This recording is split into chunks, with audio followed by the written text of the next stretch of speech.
ஜெபிப்போம். எங்களை நேசிக்கிற நல்ல தகப்பனே, நல்ல வேலைக்காக நன்றி செலுத்துகிற ராஜா, உம்மை அறிவதே மெய்ச்சுவாதீனம் என்று சொல்லப்பட்டிருக்கிறதப்பா. நாங்கள் இந்த மீட்டிங்கினுடைய ஆரம்பத்திலே நாங்கள் பார்த்தோம் அப்பா. ஆண்டவரே, நாங்கள் எல்லாரும் பரலோக ராஜ்யத்தில் ஆண்டவரே வேதாகமம் மிக தெளிவாச்சு. இனி மரணமும் இல்லை, துக்கமும் இல்லை, அலறுதலும் இல்லை, கவலையும் இல்லை, ஒன்றுமே பழையவைகள் எல்லாம் ஒழிந்து போயின என்று சொல்லப்பட்டிருக்கிறதப்பா. அங்கே ஆணென்றும் இல்லை, பெண்ணென்றும் இல்லை அப்பா. அப்படி மகிழ்ச்சி எங்களை நிச்சயமாக ஆண்டவரை 200% நிச்சயமாக அது எங்களை ஒரு நாளிலே மூடப்போகிறதப்பா. நாங்கள் இந்த உலகத்தில் நாங்கள் மரித்த பின்பு அந்த நிலைமை நாங்கள் அடைய இருக்கிறோம். இல்லாவிட்டமுடைய வருகை மிக சீக்கிரமாக இருக்குமானாலும் அதில் நாங்கள் அடைய இருக்கிறோம். அப்படி அவைகள் எங்களுக்கு ஊர்ஜிதப்படுத்தப்பட்டு நிச்சயமானதாக இருக்கிறபடினால் நாங்கள் அநேக சின்ன சின்ன காரியங்களை குறித்து கலங்கி அதையே எங்கள் பிரச்சனையே எங்கள் முன்பதாக வைத்து வாழ்ந்து விடாதபடி உம்முடைய சந்தோஷ சமாதானத்தை மையமாக வைத்து வாழ நீர் எங்களுக்கு உதவி செய்யும். மாத்திரமல்ல கர்த்தாவே, நீர் எங்களோடு கூட பேசும், பெரிய காரியங்களை செய்யும். மீட்பெரும் இரட்சகருமாகிய இயேசு கிறிஸ்துவின் மூலம் ஜெபம் கேளும் எங்கள் ஜீவனுள்ள நல்ல பிதாவே. ஆமேன், ஆமேன், ஆமேன். பிரியமானவர்களே, இன்றைய தினத்திலே நாம் மிக முக்கியமான ஒரு காரியத்தை நாம் சிந்திக்க இருக்கிறோம்.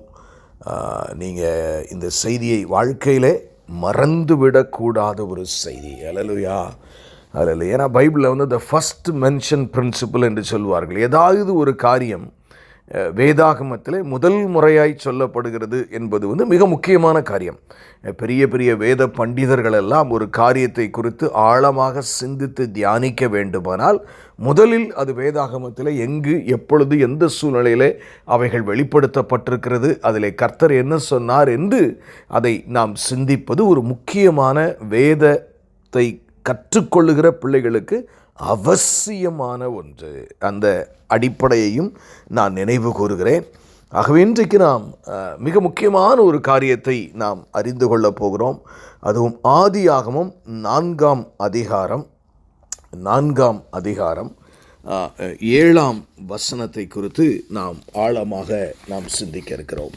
ஆதியாகமம் 4ஆம் அதிகாரம் 7ஆம் வசனம். அந்த 7ஆம் வசனத்துக்குள்ளே நம்ம போகிறதுக்கு முன்னாடி கூட ஒரு சில வசனம், ஏன்னா இந்த 4ஆம் அதிகாரத்தை குறித்து நாம் சிந்திக்கும் பொழுதே நமக்கு என்ன காரியம் வெளிப்படும் என்றால், நமக்கு பார்த்திங்கன்னா எப்போவுமே காயினுக்கு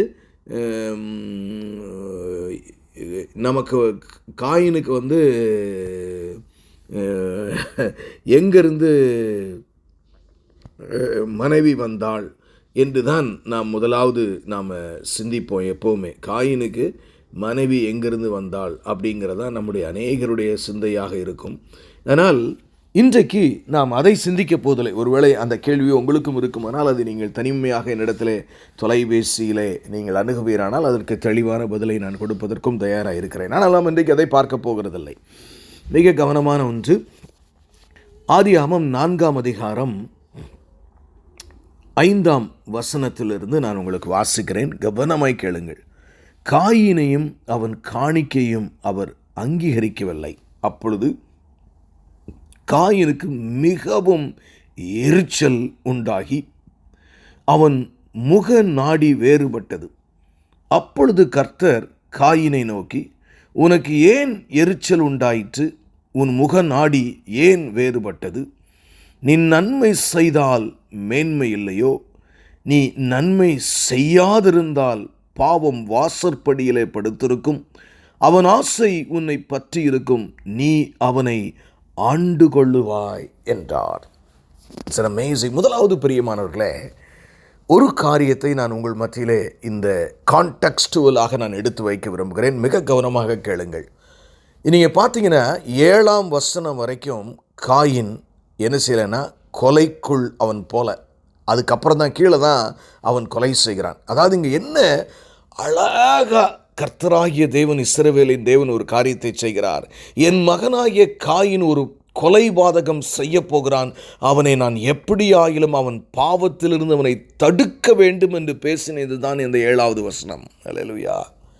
பாருங்க, இன்றைக்கும் பிரியமானவர்களே, நீங்களும் நானும் ஒரு பாவ பிரச்சனைக்குள்ளே, ஒரு பாவத்துக்குள்ளே பிரவேசிப்பதற்கு முன்பதாக ஆவியானவர் நம்முடைய மனசாட்சியோடு, நம்முடைய நண்பர்களோடும், வேத வசனத்தோடு நம்மோடு பேசுகிற வழக்கம் உண்டு. எவ்வளவு நல்ல தேவன் பாருங்க. எல்லாத்தையும் முடிஞ்ச பிறனா, ஏன்னா நியாய தீர்ப்பு அவர் தானே கொடுக்க போகிறார் எப்படி இருந்தாலும். அதனால் நீ பாவத்தை செஞ்சுட்டே வாடா அப்படின்னு நினைக்காம காயினை பாவத்திலிருந்து தடுக்க நினைத்தார். ஆனால் காயின், நமக்கு ஒரு ஃப்ரீ வில் இருக்கு பார்த்தீங்க, சுயாதீனம், அதை பயன்படுத்தி அதையும் தாண்டி கொலை செய்கிறான். இது நம்ம முதல்ல கற்றுக்கொள்ள வேண்டிய பாடம். இதை கேட்கிற, இந்த வசனத்தை கேட்கிறவர்கள் எந்த வடிவில் கேட்டாலும், தேவன் உங்களோடு ஒரு பாவத்தை செய்யக்கூடாது என்று உணர்த்தும் பொழுது நாம் அதை செய்யாமல் விட்டு விடுகிறோமா, இல்லாவிட்டால் நம்முடைய இருதயத்தை கல்லாக்கி அதை மீண்டும் செய்கிறோமா? ஏன்னா நிறைய நேரங்களில் நம்ம அந்தரங்க இருதயம் யாருக்குமே தெரியாது. நம்ம தேவன் சில இதை பேசுவார், இருந்தாலும் நம்ம சில காரியங்களை ஒருவேளை நாம் நியாயப்படுத்துகிறவர்களாக இருப்போம். இதெல்லாம் எனக்கு பிடிக்காது, இதை நான் இப்படி தான் செய்வேன், இது எனக்கு சரி வராது, இது எனக்கு வேண்டாம், அப்படி அநேக காரியங்களிலே தேவன் நம்மோடு ஒரு காரியத்திலே பேசியும் கீழ்ப்படியாமல் இருக்கிறோமா? இது முதலாவது நாம் கற்றுக்கொள்ள வேண்டிய காரியம். பிரியமானவர்களே, இன்றைக்கு நாம் சிந்திக்க போகிற காரியம் மிக ஆழமான காரியம். அதாவது எரிச்சல் இல்லாவிட்டால் கோபம் முதலாவது வேதத்திலே சொல்லப்பட்டிருக்கிற ஒரு இடத்தை குறித்து நாம் பார்க்கிறோம். ஆமென். என்றைக்குமே நல்லா தெரிஞ்சுக்கிங்க, கோபம் பாவம் இல்லை. இது நீங்கள் தெரிஞ்சுக்கிட வேண்டியது முதல் காரியம். ஏன்னா என்றைக்குமே, ஏன்னா இந்த ஹோலி இண்டிக்னேஷன் என்று சொல்வார்கள். இயேசு கிறிஸ்து ஒரு சாட்டை எடுத்துக்கொண்டு தன்னுடைய ஆலயத்திலே, நீங்கள் என் ஆலயத்தை கள்ளர் கொகையாக்கிறீர்கள் என்று சவுக்கினால் அடித்து எல்லாரையும் வெளியே துரத்தி விட்டார். ஏன்னா அது பரிசுத்த, என்ன சொல்றது, ஹோலி இண்டிக்னேஷன். அதனால் பரிசுத்தத்தினால் வருகிற ஒரு கோபம். இது இறைவனுக்கு சொந்தமானது. ஆனால் இயேசு கிறிஸ்து ஒரு பாவமும் செய்யவில்லை. அதிலிருந்து நீங்கள் புரிஞ்சுக்கலாம், பாவம், அதாவது கோபம் ஒருவேளை பாவம் இல்லாமல் இருக்கலாம். ஆனால் தள்ளப்பட்ட, விழுந்து போன மனிதர்களாகிய நாம் கோபத்தை ஹேண்டில் பண்ணும்போது மிக ஜாக்கிரதையாக இருக்க வேண்டும். உன் கோபம் சூரியன் அஸ்தமரிப்பதற்கு முன்பதாக மறைந்து போக கிடவுது என்று தேவன் சொல்லியிருக்கிறார். நம்ம 99% கோபத்தை ஹேண்டில் பண்ணும்போது பாவம் செஞ்சிடறாங்க மனுஷனை. அதனால தான் மனுஷனுடைய கோபம் தேவனுடைய நீதியை நடப்பிக்க மாட்டாதே என்று வேதம் சொல்கிறது. போகட்டும், இந்த வசனத்தை, 7ஆம் வசனத்தை திருப்பி நான் வாசிக்கிறேன், மிக கவனமாய் கேளுங்கள். நீ நன்மை செய்தால் மேன்மை இல்லையோ, நீ நன்மை செய்யாதிருந்தால் பாவம் வாசற்படியிலே படுத்திருக்கும், அவன் ஆசை உன்னை பற்றி இருக்கும், நீ அவனை ஆண்டு கொள்ளுவாய் என்றார். இந்த டிரான்ஸ்லேஷன் உங்கள் நிறைய பேருக்கு விளங்கியிருக்காதுன்னு நினைக்கிறேன். கண்டிப்பாக விளங்கியிருக்காது. நம்ம இது வாசித்தது பிஎஸ்ஐ தமிழ் டிரான்ஸ்லேஷன் தான் நம்ம கையில் இருக்கிறது எல்லாருக்கும். அடுத்து இஆர்வின்னு ஒரு தமிழ் டிரான்ஸ்லேஷன் இருக்குது, நான் அதை வாசிக்கிறேன். இன்னும் கொஞ்சம் நீங்கள் அழகாக புரிஞ்சுக்குவீங்க. நல்ல கவனிங்க நான் சொல்கிறது. இப்போ வாசிக்கிறத, நீ நன்மை செய்திருந்தால் எனக்கு விருப்பமானவனாக இருந்திருப்பாய். நீ நன்மை செய்திருந்தால், அதே வசனத்தை அந்த டிரான்ஸ்லேஷன், இதுவும் மூல பாஷையிலிருந்து எழுதப்பட்டதுதான்.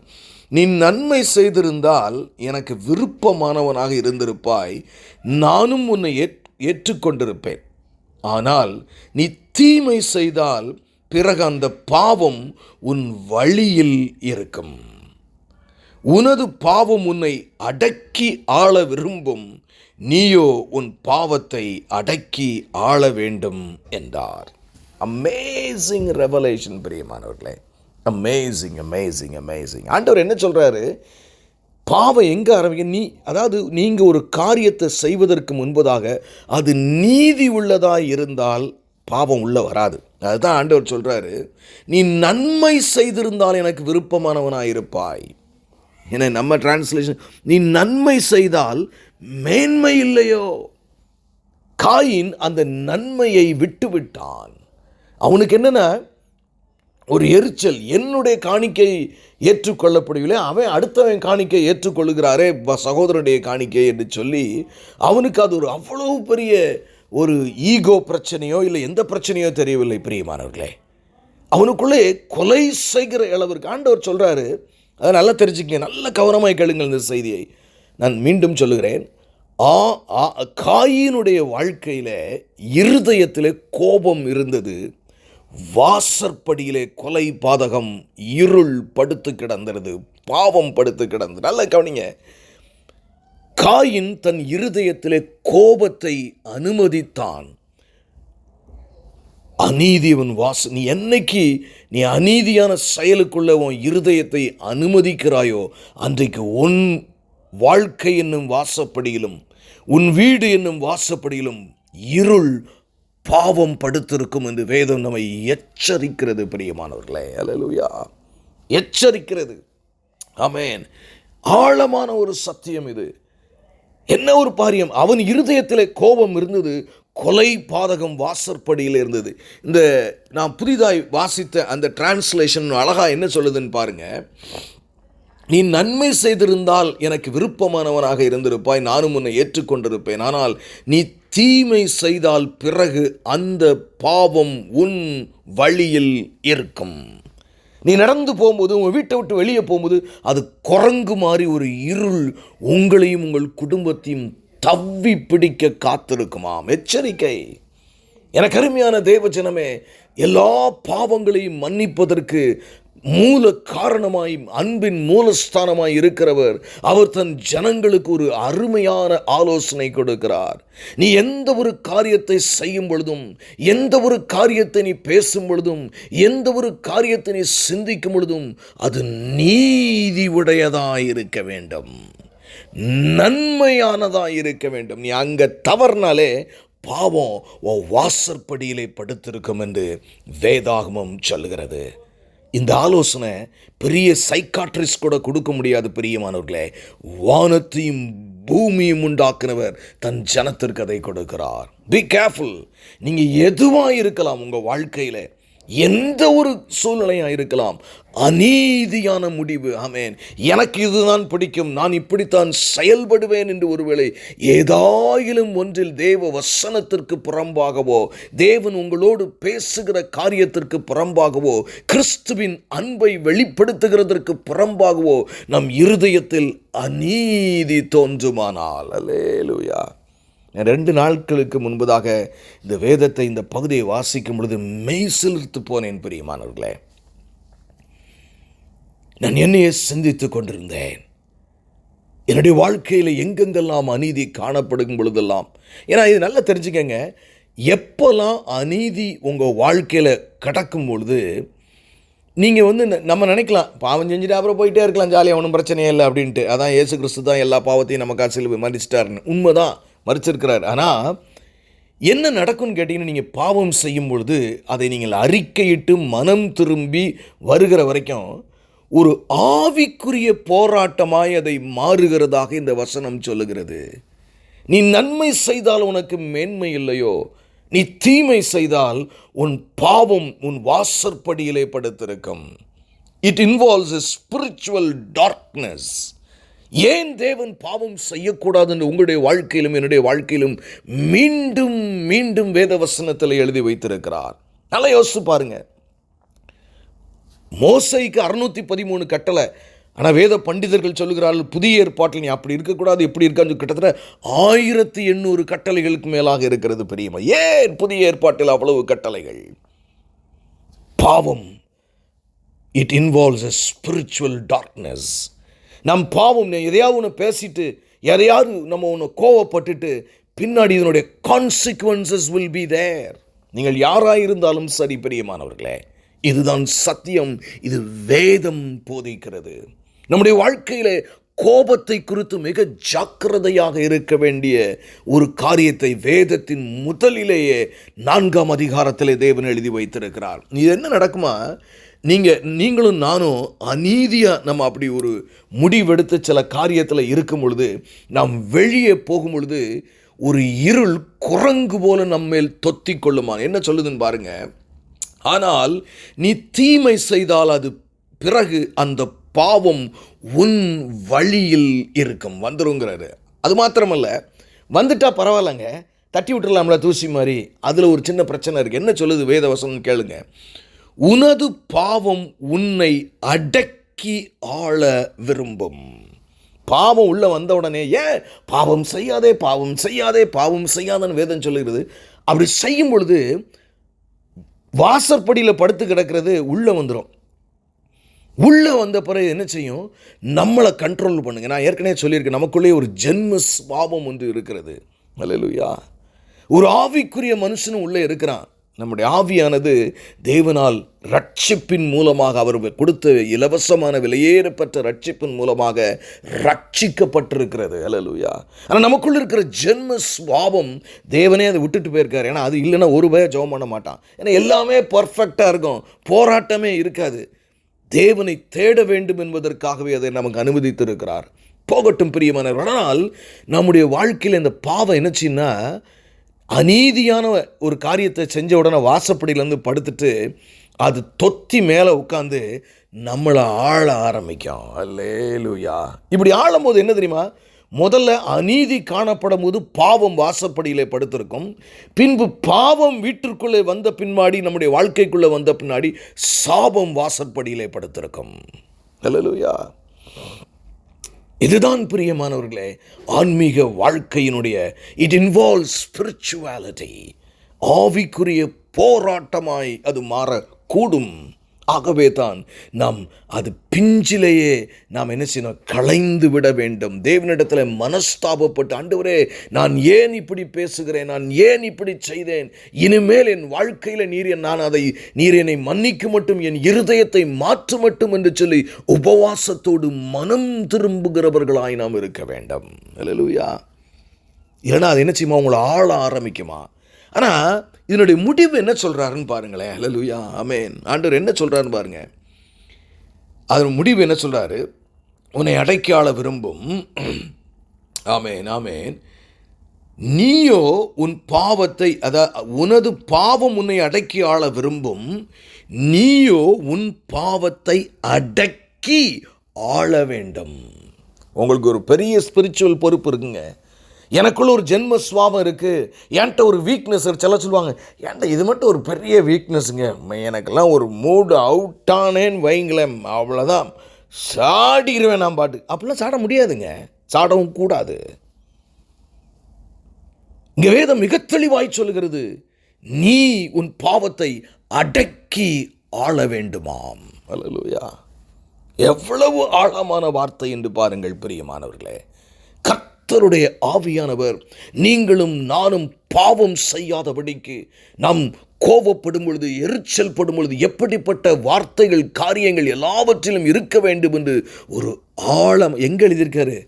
ஆதியாகமத்தில் எழுதிட்டாருங்க. அல்லேலூயா. திருமணத்தை குறித்தும் பார்த்தீங்கன்னா ஆதியாகமத்தில் அவர் எழுதுகிறார். கணவனை மனைவியும் படைக்கிற அந்த ஸ்பாட்டில் அதுக்கு முன்னாடியே பார்த்தீங்கன்னா புருஷனுக்கு சொல்லிடுறார், நீ உன் தாயின் தகப்பனையும் விட்டு உன் மனைவியோட இசைந்திருக்க வேண்டும் என்று. அல்லேலூயா. மனைவிக்கு அதே மாதிரி தான் சொல்லப்பட்டிருக்கிறது. ஆமென். அதான் இந்த first mention principle is a very foundational principle. பிரியமானவர்களே, ஜாக்கிரதை. இப்போ நம்முடைய வாழ்க்கையில் பார்த்தீங்கன்னா கோபத்தை குறித்து நாம் மிக அழகாக பார்த்து கொண்டிருக்கிறோம். இல்லாமல் எரிச்சலை குறித்து, இல்லைனா எந்த பாவனாலும் எடுத்துக்கலாம். கோபம் மட்டும் இந்த இடத்துல நான் சொல்ல மாட்டேன். இதை கான்டெக்ஸ்டாக வச்சு நம்ம எந்த பாவம், நீங்கள் அநீதியாக டிசைட் பண்ணிங்கன்னா பாவம் வாசப்படியில் படுத்து உங்கள் மேலே தவ்வி குதித்து உங்களை ஆள ஆரம்பிக்கிறோம். அப்படி இருக்கக்கூடாது. நீ தான் அதை ஆளணுங்கிறார். அல்லேலூயா. எப்போ ஆள முடியும் பிரியமானவர்களே? ஆமென். எப்போ ஆள முடியும்? ஆமென். இதை குறித்து தான் நாம் ஒரு சில நிமிடங்கள் நாம் சிந்திக்க இருக்கிறோம், மிக ஆழமாக சிந்திக்க இருக்கிறோம். ஆமென். இந்த பாவத்துக்கு பார்த்தீங்கன்னா, மன்னிக்கவும், கோபத்துக்கு ஒரு 3 க்ரைட்டீரியா இருக்குது. அதாவது ஃபண்டமெண்டலாக நிறைய சொல்லலாம். ஃபஸ்ட்டு ரீசன் என்னென்னா டிஸப்பாயின்மெண்ட். நீங்கள் ஒன்று எதிர்பார்க்குறீங்க, அது நடக்கலைன்னு கோபம் வந்துடும். அது யாராக இருந்தாலும் சரி, மனைவியாக இருந்தாலும் சரி, ஹஸ்பண்டாக இருந்தாலும் சரி, பாஸ்டராக இருந்தாலும் சரி, பிள்ளையாக இருந்தாலும் சரி, டிஸப்பாயின்மெண்ட் ஒரு கோபத்தை கொண்டு வரும். அடுத்து பார்த்தீங்கன்னா ஃப்ரஸ்ட்ரேஷன், ஒரு விரக்தியின் தன்மை வரும்போது பார்த்தீங்கன்னா ஒரு ஃப்ரஸ்ட்ரேஷன் மாதிரி வந்துடும். அது இப்போ யாராவது ஒருத்தர் நண்டு நம்ம நோண்டி நொறிஞ்சிக்கிட்டே இருந்தாங்கன்னு வைங்களேன், ஒரு ஃப்ரஸ்ட்ரேஷன். அடுத்து பார்த்தீங்கன்னா ரியல் பெயின். அதாவது நம்ம யாராவது பார்த்தீங்கன்னா நம்ம பார்த்துருக்கோம், திடீர்னு கண்டுக்கிடாமல் ஷூ காலை வச்சு ஓங்கி மீச்சிட்டாங்கன்னு வைங்களேன், டபார் நம்ம மூஞ்சே பார்த்தீங்கன்னா கோபந்தான் வரும். ஆமென். Hurt and pain. யாராவது ஒருத்தர் நம்மளை துன்பப்படுத்தினாலோ இல்லான வேதனை. ஆனால் இந்த மூணுக்கும் ஃபண்டமெண்டலாக ஒரு காரியம் பெயின் தாங்க. Emotional pain hour physical pain. இந்த பெயின் தான் நம்முடைய கோபத்திற்கு மிக முக்கியமான காரணமாக இருக்கிறது. அல்லேலூயா, ஆமென். கோபம் ரொம்ப ஒரு பொல்லாத ஒரு காரியம் பார்த்துங்க. ஏன்னா நம்முடைய வாழ்க்கையில் தேவன் அது இருக்க வேண்டாம், உன்னால் அதை வச்சு ஹேண்டில் பண்ண முடியாதுன்னு ஆதியிலேயே அவர் அதை குறித்து மிக தெளிவாக நமக்கு அதை சொல்லி கொடுத்திருக்கிறார். அல்லேலூயா, மிக தெளிவாக அதை குறித்து சொல்லியிருக்கிறார். பிரியமானவர்களே, நம்ம இதை குறித்து ஒரு வசனத்தை மாத்திரம் நம்ம வாசிப்போம். கொலோசியரின் புஸ்தகம் புதிய ஏற்பாட்டில் 3ஆம் அதிகாரம் 8ஆம் வசனம் இப்படியாய் சொல்லு. கொலோசியர் 3ஆம் அதிகாரம் 8ஆம் வசனம். நல்லா கவனிங்க. இப்போதோ கோபமும் மூர்க்கமும் பொறாமையும் உங்கள் வாயில் பிறக்கலாகாது, தூஷணமும் வம்பு வார்த்தைகளுமாகிய இவைகளை எல்லாம் என்ன செய்யணுமா, விட்டு விடுங்கள். இதில் நமக்கு தேவையான சப்ஜெக்ட் மேலே உள்ளது மட்டும்தான். கோபம் மூர்க்கம் விட்டு விடுங்கள். Hallelujah, it is the Bible instruction. நாமாய் சொல்லுகிறது இல்லை, ஆவியானவர் எழுதி வைத்திருக்கிறார். இவைகளை விட்டு விட வேண்டுமாம். நம்ம நிறைய காரியத்தை நம்ம பார்க்கலாம். நிறைய காரியத்தை இதிலே பார்த்தீங்கன்னா எபேசியர் 4ஆம் அதிகாரத்தில் ஒரு 2 வசனங்களை நான் வாசிங்க. எபேசியர் 4ஆம் அதிகாரம் 26, 27. ஆமென். நீங்கள் கோபம் கொண்டாலும் பாவம் செய்யாதிருங்கள். ரொம்ப கேர்ஃபுல்லாக இருக்கணும் நீங்கள் அதில். அதனால தான் நான் முதல்ல சொன்னேன், கோபம் பாவம் இல்லை.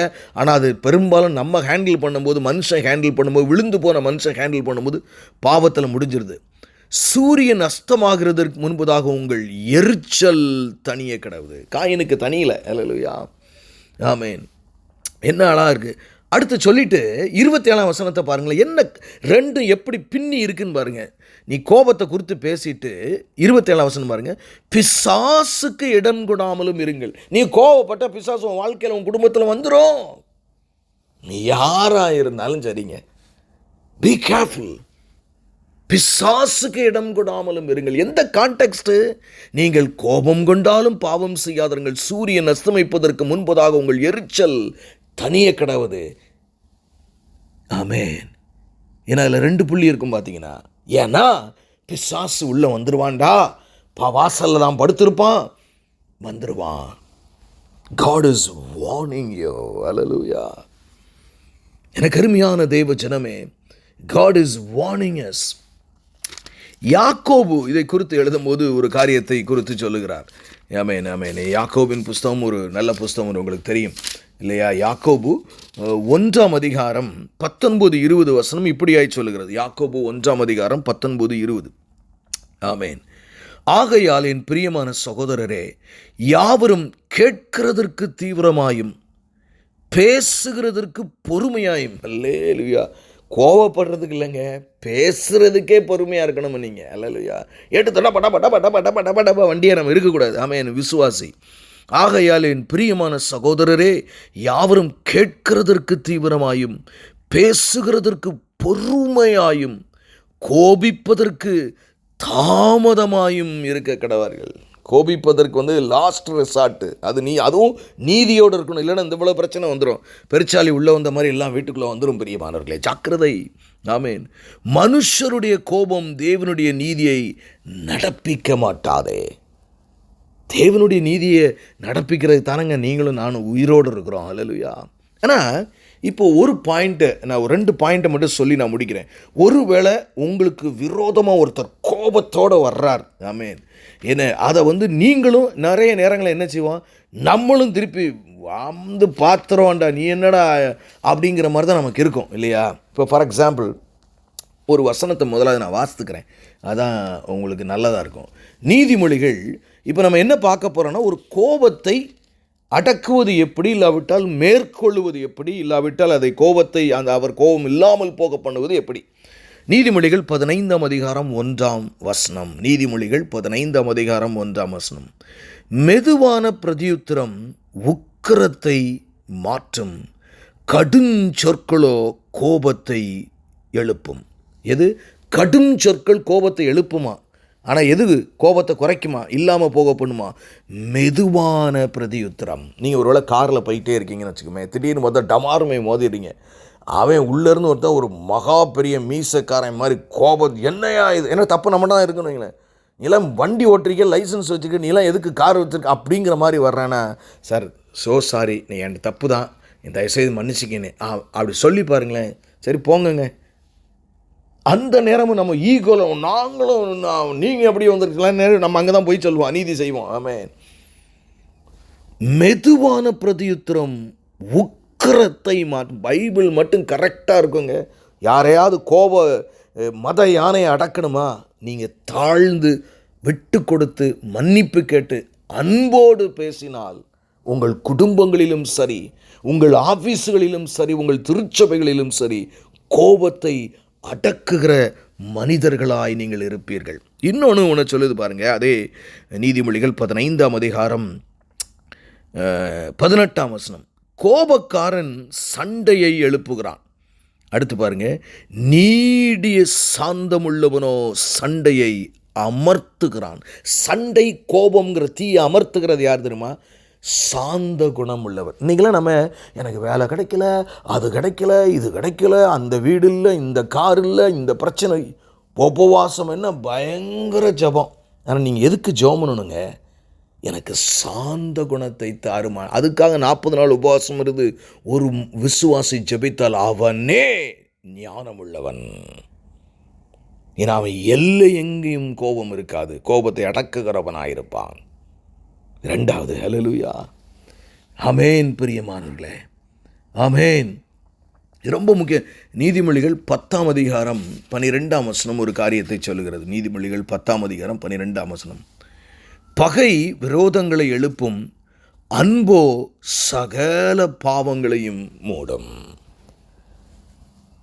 அன்பு, நீங்கள் யாராவது ஒருத்தரை அன்பு செலுத்தி பாருங்க, அவங்க மேலே உண்மையிலே நம்ம கோபமே வராதுங்க. அவங்க தப்பே பண்ணட்டுமே, அடிக்கவே செய்யட்டுமே, சரி. அதாவது இப்போ பார்த்தீங்கன்னா, உங்கள் சின்ன பிள்ளைகள், ஒரு 2 வயசு பையன் வந்து வாங்கி திடீர்னு சில சமயத்தில் கன்னத்தில் அரைஞ்சிடறானா, உங்களுக்கு திருப்பியாக போய் அடிப்பீங்க. ஏன் அடிக்க மாட்டேறீங்க? என் பிள்ளை செல்ல பிள்ளை உரிமையாக அடிக்குது, அப்போ மட்டும் உரிமையாக அடிக்குது, அப்படி வந்துடும். பக்கத்து வீட்டுக்காரன் அடிக்கட்டும். ஆமென். அன்பு திரளான பாவங்களை மூடும். 3 காரியம் சொல்லியிருக்கேன். 1, மெதுவான பிரதியுத்தரம் கோபத்தை அடக்கும். 2வது பார்த்தீங்கன்னா, சாந்த குணத்தோடு ஒரு காரியத்தை நம்ம அப்ரோச் பண்ணும்போது அது கோபத்தை அடக்கும். தேவன் கொடுத்திருக்கிற அன்பை நாம் வெளிப்படுத்தும் பொழுதும் அது கோபத்தை அடக்கும். பிரியமானவர்களே, ஹல்லேலூயா. எவ்வளோ ஒரு மேன்மையான நிறைய வசனங்கள் எனக்கு உண்டு. இருந்தாலும் நமக்கு இவ்வளோதான் நேரம் இருக்கிறது. நல்லா தெரிஞ்சுக்கங்க, அநீதியான முடிவு அது ஒரு கோபம்னு மட்டும் இல்லைங்க, வாழ்க்கையில் நீங்கள் எங்கே எடுத்தாலும் அதுக்குண்டான ஆவிக்குரிய பாதிப்பு வாசற்படியிலே இருள் போன்று உங்கள் வீட்டிலே படுத்திருக்குமாம். ஹல்லேலூயா. இது God's nature, law of spiritual nature. அது என்ன செய்யும்? உங்கள் வெளியில் வரும்போது நம்மகிட்ட ஒரு அநீதி காணப்படுறதுல மேலே குதிக்க பார்க்குமா, குதித்த பின்னாடி உங்களை ஆள பார்க்குமா. ஆண்டவர் சொல்கிறாரு, அவன் உன்னை ஆளக்கூடாது, பாவம் உன்னை ஆளக்கூடாது மகனே, என் பிள்ளையே, நீ பாவத்தை ஆள வேண்டும். ஒரே ஒரு காரியத்தை சொல்லி நான் முடிச்சிடறேன். இப்படி ஆளணும், என் ஜென்ம சுவாபத்தை நான் அடக்க வேண்டும் என்றால் நீங்கள் என்ன செய்யணும்னு கேட்டிங்கன்னா, அதிக ஜபிக்க, ரொம்ப எப்போவுமே ஜபத்திலே இருக்கிறாருன்னு ஒருத்தரை நீங்கள் சொன்னீங்கன்னா அந்த ஆளுக்கு கோவமே வராதுங்க. ஆமென். நீங்களே ப்ராக்டிக்கலாக 5 மணி நேரம் ஜெபம் பண்ணிவிட்டு ஒருத்தர் ஏதாவது எகடாம் இன்றைக்கி ஸ்தோத்திரம் ஆண்டவரே, ஓகே சிஸ்டர் பரவாயில்ல இருக்கட்டும், அதனால் ஒன்றும் இல்லை, நீங்கள் ஏதோ ராங் மூடில் இருக்கீங்க, அப்படி வந்துடும். வேத தியானம் பரிசுத்தவான்களின் ஐக்கியம். You should be in the right fellowship. எதற்காக வார்த்தையை கேட்பதற்கு வர வேண்டும் என்று சொல்கிறோம்? கோடி ரூபாய் கூட கிடைத்தாலும் கிடைக்கப்பெறாத சத்தியங்கள் இந்த வேதத்தில் இருக்கிறது. பிரியமானவர்களே, நம்ம கையில் தான் இருக்குது. நம்மளால் ஹேண்டில் பண்ண முடியுமா? ஆண்டவர் அழகாக சொல்கிறார், ஒருவேளை உன்னால் ஹேண்டில் பண்ண முடியலையாத அந்த பாவத்தை, அந்த கோபத்தை, உபவாசம் இருந்து ஜெபி என்று சொல்லுகிறார். நீ இருக்கிற சூழ்நிலை, உன் வாழ்க்கை எல்லாம் நலமாகும் என்று கர்த்தர் சொல்லுகிறார். ஹல்லேலூயா. ஜெபிப்போமா. எங்களை நேசிக்கிற நல்ல தகப்பனே, இந்த நல்ல வார்த்தைக்காக நன்றி செலுத்துகிறோம். நீர் எங்களோடு பேசி இருக்கிறீர் என்று நம்புகிறோம். ஆண்டவரே, நாங்கள் உம்முடைய அன்பை வெளிப்படுத்தி காட்டுகிறவர்களாய் இல்லாத பொழுது நாங்கள் ஒரு நாளிலே ஆண்டவரே கணக்கு கொடுக்க வேண்டியவர்களாக இருக்கிறோம் ஆண்டவரே. கணக்கு கொடுக்க வேண்டியவர்களாக இருக்கிறோம் ஆண்டவரே. கணக்கு கொடுக்க வேண்டியவர்களாக நாங்கள் இருக்கிறோம் ஆண்டவரே. அப்பா, உங்களுடைய சன்னிதானத்திலே இந்த பீமாசி ஜட்ஜ்மெண்ட்லே நாங்கள் கணக்கு கொடுக்க வேண்டுமே ஆண்டவரே. அல்லேலூயா. எபிரேயர் 4:13 அதை சொல்லுகிறது ஆண்டவரே. ரோமர் 14:12 அதை சொல்லுகிறது ஆண்டவரே. ஆகவே நாங்கள் அது இதற்காக இனிமேல் ஜெபிக்காமல், என் இருதயம் மனம் திரும்ப வேண்டும், நான் என் ஜென்ம சுபாவத்தை ஆள வேண்டும், என் ஜென்ம சுபாவம் என்னை ஆளக்கூடாது என்று நாங்கள் வாழ நீர் எங்களுக்கு அருள் செய்யும்படியாய் ஜெபிக்கிறோம். எங்களுக்கு உதவி செய்யும். மீட்பெரும் இரட்சகருமாகிய இயேசு கிறிஸ்துவின் மூலம் ஜெபம் கேளும் எங்கள் ஜீவனுள்ள நல்ல பிதாவே.